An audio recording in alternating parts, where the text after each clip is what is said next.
নমরুদকে দেখো, ফিরাউনকে দেখো, হামানকে দেখো, কারণকে দেখো, আবু জেহেলকে দেখো, উতবাকে দেখো, সাহেবাকে দেখো, ইতিহাস তুলে দেখো, যারা ইসলামকে ধ্বংস করতে এসেছিল তারা নিজেরাই ধূলিসাৎ হয়ে গেছে। কার উপরে কি করছে গো?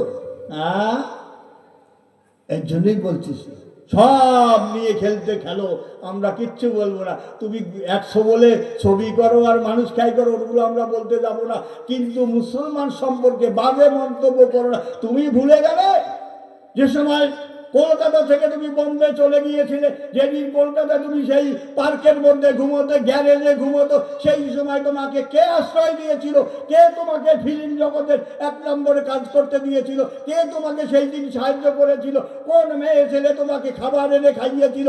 তারা কারা ছিল? এগুলো ঘরোয়া কথা বলতে নেই, তবু বলে ফেললাম।